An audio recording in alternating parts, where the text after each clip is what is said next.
Olá, estamos começando mais um Pautando o Esporte, novo espaço do esporte local na JF TV Câmara e nesses dias dando a prioridade e ênfase à Copa do Mundo, Mundial de Futebol na Rússia, é claro, a expectativa pelo rendimento da seleção brasileira.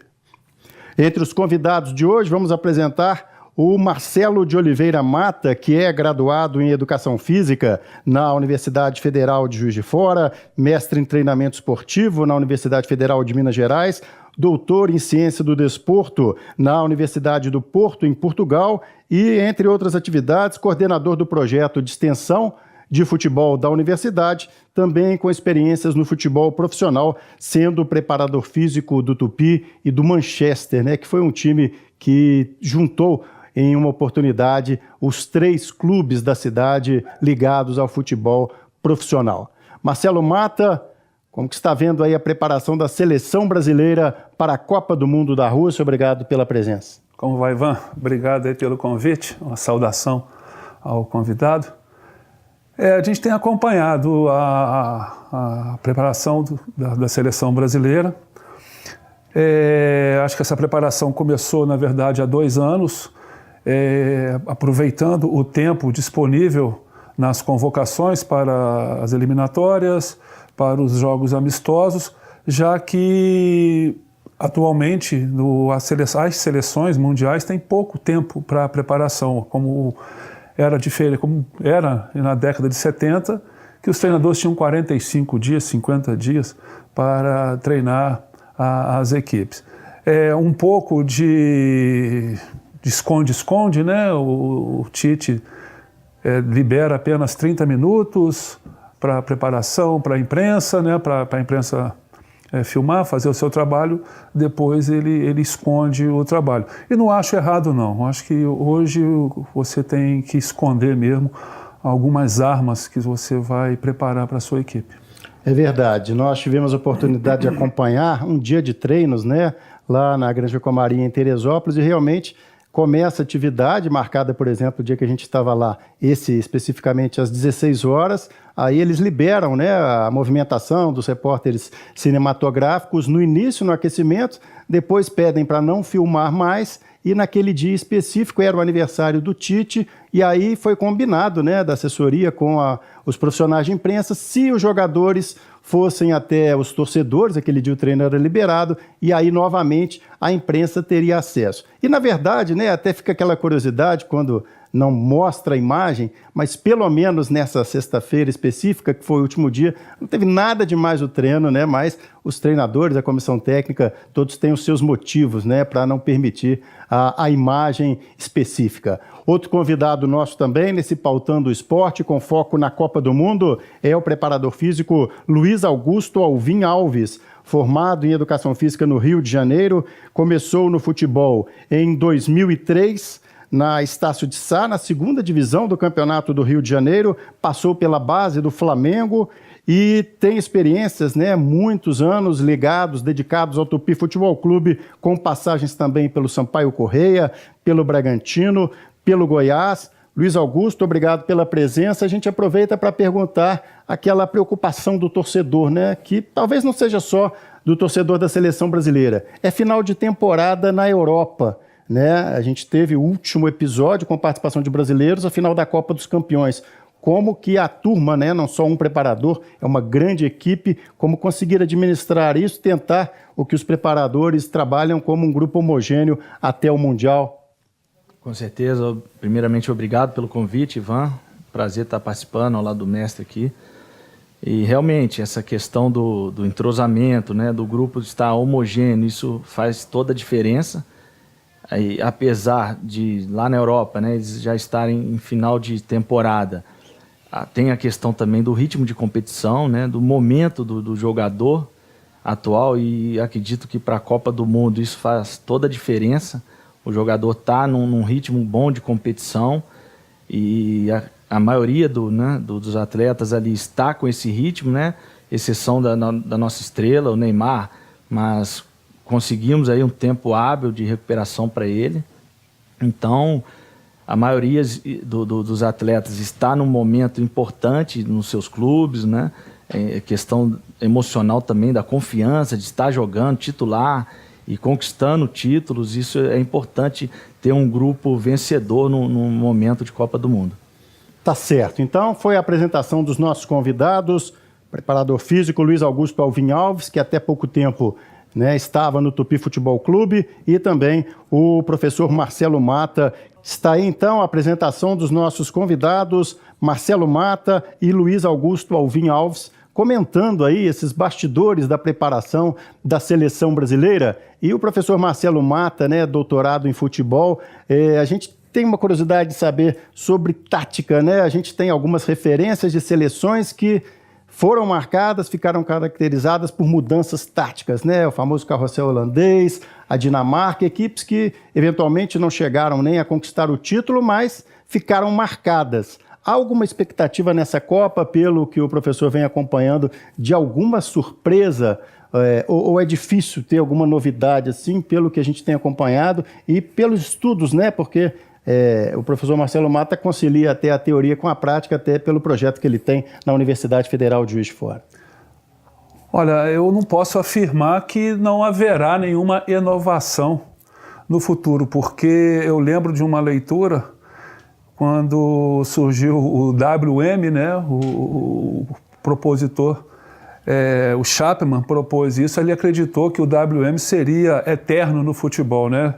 Engano, porque esse esporte vem evoluindo ao longo do tempo.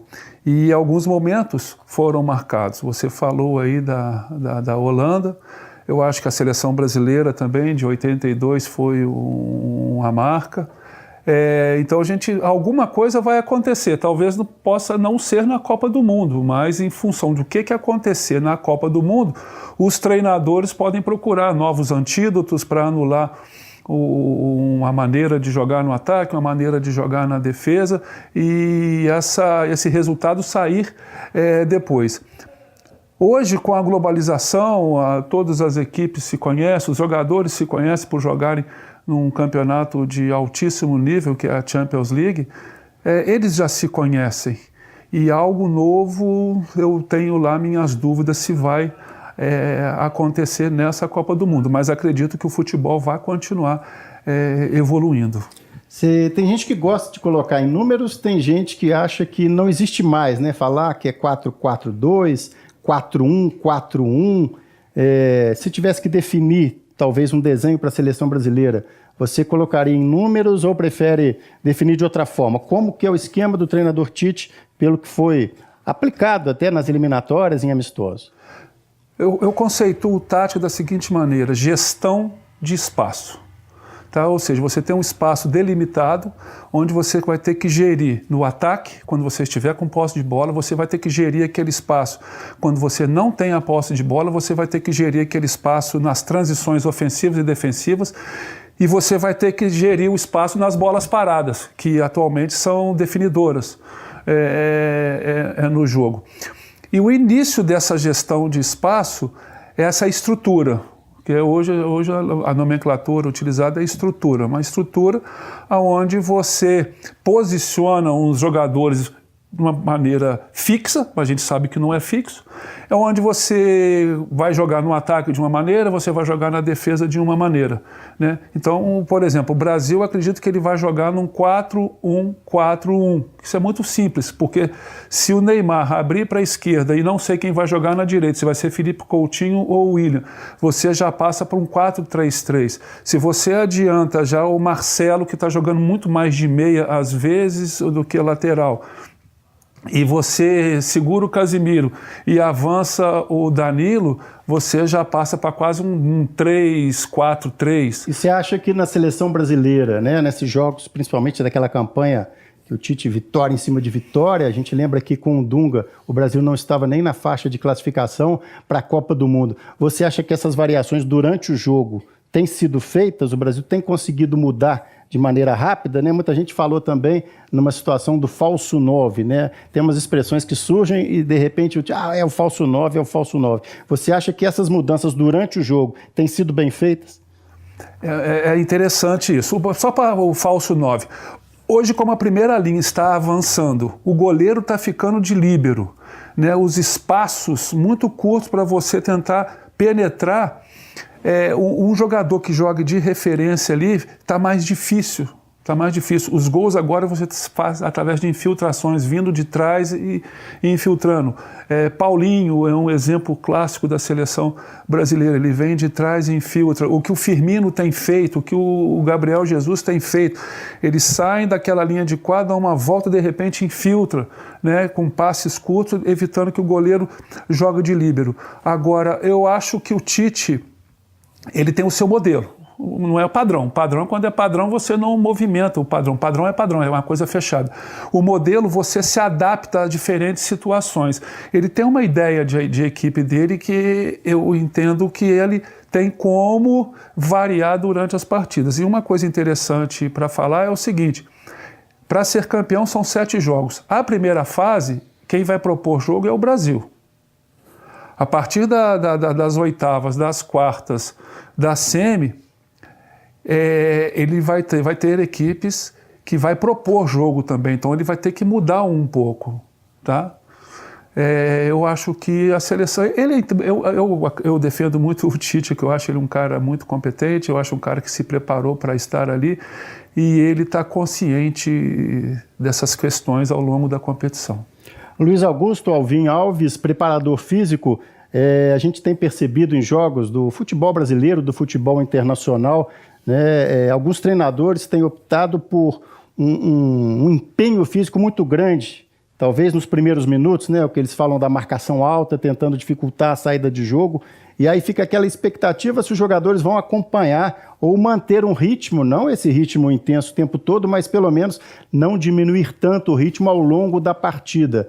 Há uma preocupação, a gente vê, né, depoimentos de preparadores físicos e integrantes de comissão técnica sobre esse fato de ser fim de temporada de grande maioria de jogadores, porque os principais jogam na Europa, e essa exigência física. Como é que o preparador pode conciliar isso tudo dentro de uma Copa, como diz o Marcelo, para chegar no mata-mata, mas você tem que primeiro que passar pela fase eliminatória. Não adianta poupar energia nessa primeira fase. Não adianta, com certeza. A exigência física ela está muito grande, né? A gente acompanha a evolução, então a performance cada vez mais alta, uma exigência muito grande.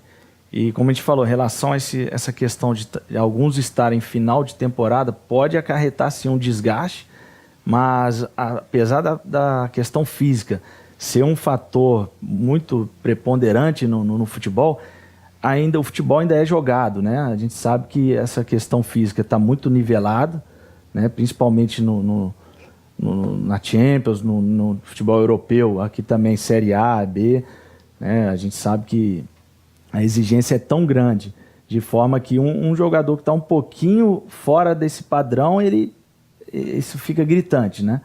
Então, os jogos são pesados, a gente já bateu aí a barreira dos 12, 14 quilômetros numa partida, até pouco tempo era 10, né, chegando a 12. Então, mas como eu falei, o futebol ainda é jogado, acredito que a equipe que tenha uma consistência tática maior, que fique com a bola, que proponha o jogo e faça o adversário correr atrás, né, ocasionando um desgaste maior para o adversário. Esse é o objetivo. A gente, né, tem informação, eu acho que perguntar aqui que mudou da Copa de 2014 para cá. Não sei se vocês vão concordar, até para auxiliar também o amigo que está acompanhando o nosso Pautando o Esporte, talvez a quantidade de informação a respeito do atleta individual, né? A respeito daquele atleta, de repente, um treinador pode utilizar um atleta por 30 minutos durante um jogo, né? Às vezes a semana dele não foi tão boa, ou para não prejudicar, ou deixa como uma opção no segundo tempo. Vocês acham que realmente essa informação cada vez mais atualizada, até nos próprios times de base da universidade, a gente vê esse trabalho com cada um dos jogadores, né? Então a comissão técnica tem tudo ali elencado. Isso tem mudado muito, isso muda muito o conceito de jogo, esse grau cada vez maior de informações detalhadas do rendimento, né? do reflexo daquele atleta durante uma partida. Eu não tenho dúvidas disso. Um exemplo para quem está ouvindo o programa é só ver a vida útil do atual jogador. Antigamente os jogadores com 28, 29 anos, eu estava com lesão de joelho, lesão de tornozelo. Hoje a vida útil do jogador está mais longa. E não tenha dúvida que isso é informação científica auxiliando no trabalho desses profissionais, né? Então, a FIFA mesmo tem um programa de prevenção de lesões. A fisioterapia hoje ela é mais preventiva do que o tratamento em si.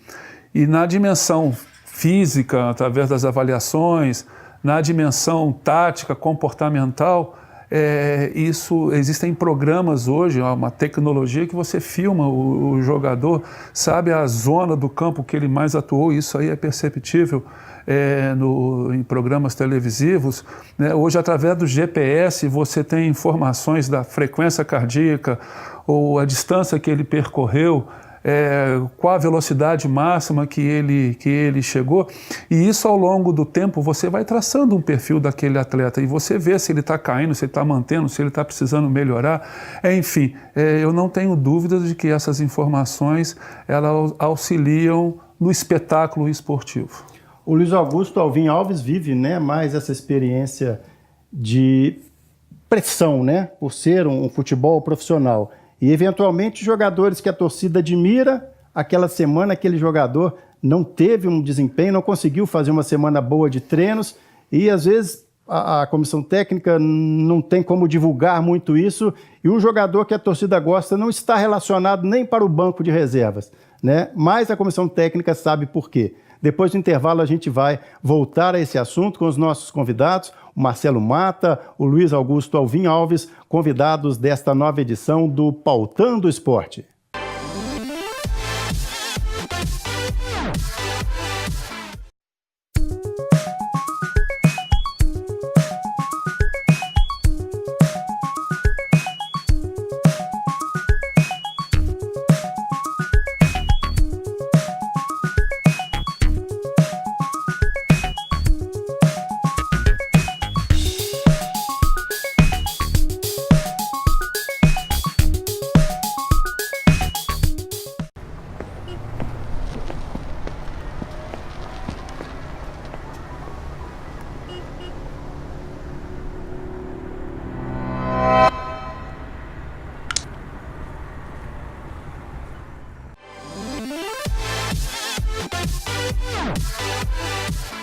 Estamos de volta no Pautando o Esporte, novo espaço do esporte local na JF TV Câmara.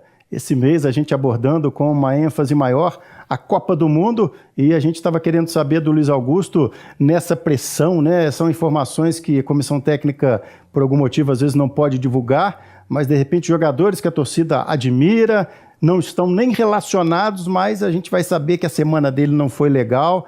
Como é que administra isso num grupo com integrantes da comissão técnica, com eventualmente um time mal colocado na tabela e o torcedor não entende por que aquele jogador não vai para o jogo, hein, Luiz? A cobrança é muito grande, né? Interna e externa também do torcedor, mas a gente que está ali no dia a dia sabe os reais motivos, né? De uma decisão de um treinador devido a uma recuperação de um atleta, voltando de uma contusão, não está em plenas condições de atuar, de ajudar a equipe. E muitas das vezes o torcedor não entende isso, cobra, né, um jogador que é um pouco mais querido, né, que tem a admiração da torcida, aquele atleta que veio para resolver, né, cria uma expectativa grande nele. E a torcida cobra uma titularidade, uma convocação, pelo menos relacionada para aquele jogo. Mas são diversos fatores, né, questão tática, questão física, semana de trabalho e principalmente também estratégia de jogo em relação ao adversário. A pressão, né? A pressão em cima do treinador. Se o treinador está pressionado, aí a comissão técnica, lá o departamento de fisiologia, informa que aquele rapaz, aquele atleta não tem condições de jogar, mas ele é importantíssimo na sobrevivência do treinador na equipe. Ele desrespeita e coloca. E um fato interessante, aproveitar aqui, Ivan, recentemente um grande clube do Brasil, o departamento de fisiologia informou para que um atleta não jogasse e houve um desrespeito do treinador. Ele, com 5 minutos, esse atleta teve uma lesão nas 2 pernas, na posterior da perna. Ele machucou. Então, hoje é possível você ter informações que vão te informar, né? A informação que vai informar que é perigoso, está correndo risco de lesão. A responsabilidade é muito grande, né, dentro de uma comissão técnica e a gente sabe que a situação é complicada. Em relação à seleção brasileira, o que pode fazer a diferença pelo que vocês têm observado? Essa personalidade, a personalidade também que os jogadores adquiriram ao longo do tempo, até que ponto, por exemplo, um jogador que vem, né, não de um grande centro da Europa, foi a única questão, né, na convocação do Tite, talvez alguns jogadores do Grêmio pudessem entrar na lista dos 23, mas entraram jogadores da Ucrânia. Tem muita diferença o jogador que vem de um campeonato com peso menor ou dá para equilibrar? Em relação à seleção brasileira, eu gostaria que os nossos convidados abordassem um pouco mais como que eles têm percebido aí, porque, na verdade, vem jogador do mundo inteiro, né? Eu acredito que dê, sim, para equilibrar, até pelas competições também, né, que próprios jogadores aí, no caso do Grêmio, disputaram recentemente, né, campeões da América, então a gente vai para uma Copa do Mundo com jogadores cascudos, né, tarimbados e com uma experiência boa, e na grande maioria aí jogando na Europa. Isso também ajuda, né, pelo fato de estar ali convivendo com os adversários, ora no próprio time ou enfrentando nos campeonatos. Então isso também ajuda bastante. Tem alguns centros que realmente, vamos dizer, quase que inviabilizam uma contratação. Se o jogador está num país que não tem o futebol competitivo. O Jô andou reclamando, né? Que esqueceram. Ele foi para a China e ele falou: poxa vida, em 5 meses esqueceram de mim aqui.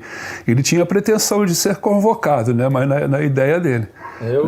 Eu achei que o Renato Augusto ficaria fora dessa Copa justamente por estar lá na China, né? Esquecido lá. Mas prevaleceu a coerência do Tite, né? Essa questão do grupo. Ele comprou, os caras compraram a ideia dele. E ele vai para a Copa com um grupo fechado, sim. E apesar dele estar num futebol mais, né, digamos assim, de um nível inferior, é um jogador que foi presente em quase todas as convocações. Eu não tenho dúvida, Ivan, que quanto maior o estresse, quando eu falo estresse é o estímulo, é a experiência vivida. Você vai se adaptando, na linguagem popular você vai criando casca. E recentemente, conversando com o árbitro, nosso árbitro assistente de Juiz de Fora, Marcelo Vangassi, ele fala: eu hoje não sinto mais pressão nenhuma. Hoje eu estou na Copa do Mundo, na Olimpíada, apitando final de Corinthians e Palmeiras, eu não consigo sofrer mais pressão. Eu faço o que eu tenho que fazer sem qualquer influência externa. Isso é em função da experiência, em função da vivência, e ele foi se adaptando a essas exigências. Uma questão que é muito comentada pelo torcedor e que envolve diretamente os profissionais ligados ao futebol, né? Quando houve o 7-1 da Alemanha sobre o Brasil, o comentário geral era de que aquilo não foi só um resultado, que muita coisa teria que ser mudada a partir de então para que o futebol brasileiro pudesse realmente, de fato, voltar a ser uma potência mundial, temido, né? Não só respeitado, mas temido pelos adversários. Vocês que estavam no futebol, continuam lidando com o futebol em diferentes escalas de trabalho, o que vocês acham que aconteceu realmente de 2014 para cá quanto ao extracampo? Muita gente citou o trabalho da própria Alemanha, né, que fez um trabalho longo e que esse trabalho longo começou a dar frutos talvez 5, 6 anos depois de iniciado. Em relação ao futebol brasileiro, qual a opinião? A minha opinião é que não começou no 7-1, começou, acho que foi no 5-0 do Barcelona com o Santos. Ali a gente percebia a diferença de jogo. E quando a gente fala diferença de jogo, aqueles atletas, o que eles fazem dentro do campo, aquilo não é o acaso, aquilo não é só conversa. Aquilo ali é procedimento dentro do campo, é metodologia, né? Deixa eu aproveitar então, você citou esse exemplo do Santos. Grêmio e Real Madrid, você também achou que foi uma distância muito grande? É engraçado. Ou menor um pouco em relação a Santos e Barcelona? Foi um menor um pouquinho, porque o Real Madrid também, eu acho que ele deu uma segurada no freio ali, eles não dão aquela importância. Porque como o placar foi de 1-0, né? Então dá margem para o treinador falar, o lance foi de infelicidade, a barreira, não sei o quê. E no caso, aí fica uma discussão em cima do resultado, quando a gente que viu o jogo, viu que sobrou demais o Real Madrid. Sobrou demais o Real Madrid. O Barcelona fez um bobinho com o Santos, um jogo novo, né? Bobinho com gols. E o Barcelona também o Real Madrid controlou todo o jogo. Então aquele 7-1 para mim foi um reflexo do que vinha acontecendo. Existe uma versão também de alguns que defendem que aquilo ali não foi uma tragédia, que a geração da Copa de 2014 não era para aqueles que estavam, mas sim Adriano, Robinho, Diego, era aquela geração que se perdeu. Né? Então existe um argumento em cima dessa questão, o que eu não acredito. Eu acho que aquilo ali foi até bom para o futebol brasileiro. E rapidamente houve mudanças para mim nesses últimos anos, principalmente na base, no futebol de base do Brasil. Para quem está no dia a dia, Luiz Augusto, e escuta, né? Eu imagino que seja duro ouvir, de certa forma, porque estou lá ralando, estou fazendo o meu melhor, estou tentando, e de repente vem o pessoal e fala, está tudo errado no futebol brasileiro, a base está errada, tem que mudar tudo. Para vocês que além, né, de serem estudiosos, estão ali no dia a dia, como é que é escutar isso e que tipo de reação, né, que vocês têm? Falei, poxa, de que forma eu posso melhorar meu trabalho, de repente? Como que eu posso contribuir para evitar um 7-1 de novo? Eu acho que o 7-1 foi um marco mesmo, né, na história do futebol, né, triste, mas que serviu de aprendizado, né, e para mostrar também que o futebol é um jogo, ele é estudado, e acredito que os treinadores europeus estão anos à frente dos nossos, né, haja vista, alguns estão indo lá buscar o conhecimento, o que era para ser o contrário, a coisa se inverteu, mas o talento continua aqui, né, o talento, a origem do futebol, os garotos são mais estimulados nas periferias, no dia a dia, então isso não vão tirar da gente nunca, né, tá na raiz do povo brasileiro.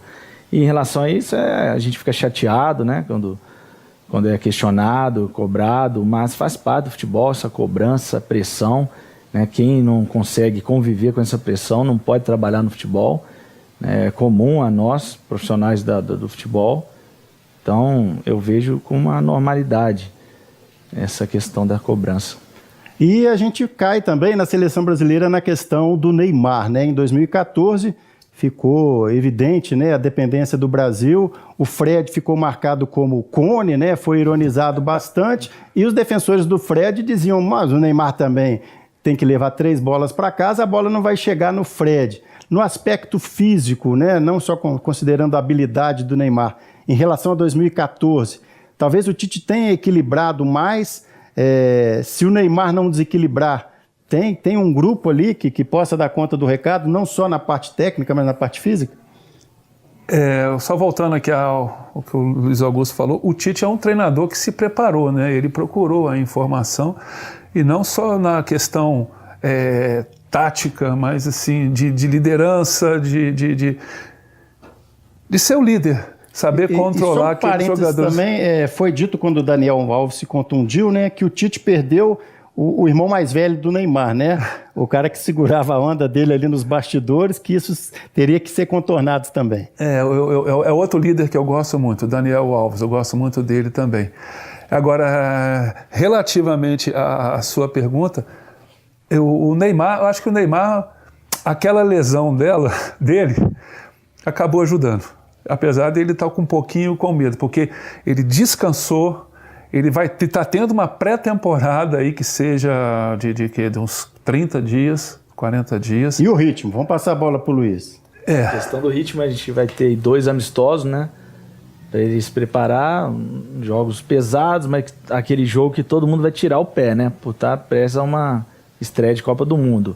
Mas vai ajudar, acredito que por ser um atleta diferenciado em todos os aspectos, isso não vai, de certa forma, limitá-lo, atrapalhar, desempenhar o seu melhor futebol, não. E o planejamento também tem que imaginar o seguinte, nós vamos ter 3 jogos, teoricamente, mais fáceis. Suíça. Então, esses jogos, se o Brasil conseguir transformá-los mais fáceis na vitória, na conquista, vai ser um período importante para ele retomar o ritmo dele. E eu não tenho dúvida que isso está no planejamento dessas pessoas. Só não pode ser como em 2014, que o Brasil jogava mal, ganhava, e o Parreira falava assim, esperem o próximo. Aí ganhava, esperem o próximo. E o próximo, a gente não queria ter esperado. Aquele jogo com o Chile, nossa, que a disputa de pênalti, tá louco. Não, tem que chegar, já dar a carteirada, se impor, ganhar o jogo e pronto, a gente ficar feliz aqui. Em relação à idade, né, a gente sabe que tem vários estudos sobre as fases melhores dos jogadores. Neymar está na idade para estourar na Copa? Ele está aproximando, né? Porque a idade, aí, segundo a literatura, de melhor nível de desempenho está entre 26 e 28 anos. Né? Porque a gente não pode imaginar só a questão física, que o Luiz Augusto é especialista na área, técnica, tática, tem a questão comportamental, aguentar a pressão, ter força mental para atuar nesses jogos de elevado nível de desempenho. Eu acho que ele precisa melhorar alguns fatores, mas acho que ele vai aprender. Tem a questão também, Luiz, aí já um pouco de bastidores, tipo assim, vamos correr pelo Neymar também? Com certeza, essa questão da personalidade do grupo, né? Eles, como eu falei, compraram a ideia do professor desde o início e ele bancou aqueles atletas, né? Na grande maioria. E eles estão sim fechados, né? Eles passam isso faz com que o grupo esteja mais forte ainda para entrar numa competição pesada como essa. E sim, vamos todos correr pelo Neymar, é a maior estrela, a expectativa enorme nele, e ele já muito mais maduro, mais experiente, mais calejado, tem tudo para nos trazer essa Copa aí. A família Filipão, né? Família Filipão? Todo treinador fala isso. Vamos fazer a nossa família aqui para... Vamos fechar. Né? Eu te ajudo, você me ajuda, eu suporto as suas deficiências, as suas chatices, você aguenta a minha. Eu acredito. E vamos embora. E na nossa cultura isso tem uma relação muito forte, porque o brasileiro é diferente. Ele teoricamente, ele é mais... Como é que eu vou dizer? A palavra sensível, o fator emocional, ele sente muito, né? Tanto para o alto como para baixo. A gente observa aí na experiência com tantos atletas brasileiros que não se adaptam ao clima, à comida, e diferentemente de outros sul-americanos mesmo. A gente vê o argentino vai e fica, onde ele vai e faz sua carreira lá, se projeta. O brasileiro muitas das vezes bate e volta no país. E quando vai, fica com os parças, né? Aí contrata um voo aí, coloca uns 20 amigos e vai ficar lá um mês com eles, lá por saudade, por ter essa... Até hoje os amigos do Neymar moram lá, né, com ele. Nós vimos também recentemente uma matéria com o Gabriel Jesus, que também levou a turminha dele para lá. O Danilo de Bicas. Além do feijão, né? Que se não levar feijão também não adianta. O Danilo de Bicas, aqui o pessoal de Juiz de Fora, de vez em quando tá lá. Agora vai pro City lá, né? Antigamente ele ia para Madrid, agora vai pro City. E à medida, né, que vai se aproximando o início da Copa do Mundo, a gente já comentou isso até no início do programa, fica com aquela pergunta, o que será que os treinadores, as comissões técnicas podem preparar como surpresa, já que o tempo, né, que as TVs têm é muito pequeno para registrar, e até em que pé está a seleção brasileira com as demais seleções europeias, o que pode ser apresentado de novo, né, no aspecto físico, tático, em relação a uma equipe ter superioridade sobre a outra numa Copa do Mundo, Marcelo? Rapaz, pergunta difícil que eu tô achando, hein? O que pode apresentar de novo? Talvez a individualidade do brasileiro, capaz de quebrar o sistema. Né? Neymar quebra o sistema, Felipe Coutinho quebra o sistema, o Gabriel Jesus quebra o sistema e o Tite deixa isso muito claro também, que muitos treinadores falam isso, né? Chegou na última parte, no último terço do campo, na zona de finalização, ali é a serviço da individualidade, um ajudando o outro. Ele, como treinador, ajuda na primeira fase de construção, na fase central do campo, e para lá vocês se viram. Eu acho que essa individualidade do brasileiro, essa habilidade que ele tem, pode ser o diferencial para o Brasil. Quebrar o sistema. O Luiz que vive o dia a dia, né, profissional mais de perto, né, de mais cobrança de futebol profissional, você acha que tem esse risco mesmo? Muita instrução e o jogador fica engessado e às vezes ele mesmo fica preocupado de arriscar e ser culpado por uma derrota eventualmente? Sim, acho que o futebol hoje está muito previsível e isso que o professor falou, concordo plenamente. O que vai fazer a diferença é essa individualidade nossa, né? E coloco aí também a questão, o William e o Douglas Costa, capazes de fazer isso aí, de romper, né, de bagunçar ali a zaga, a linha de marcação adversário. Então, futebol hoje muito previsível, então o Tite dá essa liberdade ao Coutinho, ao atleta. Eu via muitas das vezes com o treinador, Coutinho já pegava a bola, queria soltar. Hoje acredito que ele tem essa confiança, essa liberdade de pegar e ir para cima, tentar o improviso, um diferencial. A questão do técnico já ter trabalhado com outros profissionais, né? Por exemplo, o Fagner ter sido convocado, o próprio Renato Augusto, que foi citado pelo Luiz Augusto. Isso realmente tem peso, Marcelo? Ou é uma coisa que os treinadores preferem, ter um homem de confiança do que, de repente, um profissional com quem ele não conviveu muito? Eu entendo que quando eu vou selecionar um jovem para trabalhar comigo, eu não me baseio apenas em uma variável. Mas essa variável, ela compõe aí esse pacote. E talvez possa ter sido o que definiu, né? O que definiu entre ele e o atleta esqueci o nome dele, do Bayern, o Rafinha, né? Que pode ter sido o diferencial. Mas uma avaliação, ela é multifatorial, né? Pode ter sido esse fato dele ter trabalhado com o Tite o que definiu. O próprio Paulinho, né, Luiz? É um caso que, antes dele ir para o Barcelona, ele era convocado, isso é coisa de corintiano, né? E o Paulinho, até no Barcelona, provou seu valor, quando já não era tão, né, unanimidade. Além de ser um homem de confiança do professor também, né? Trabalharam juntos, então, e um atleta que vem com um desempenho muito bom no seu clube, na seleção também, está agradando muito. Então, assim como ele, o Fagner já ter trabalhado, o próprio Cássio também, né? Está ali na lista dos goleiros. Então, acredito que, como o professor falou, vários fatores determinaram aí essa convocação.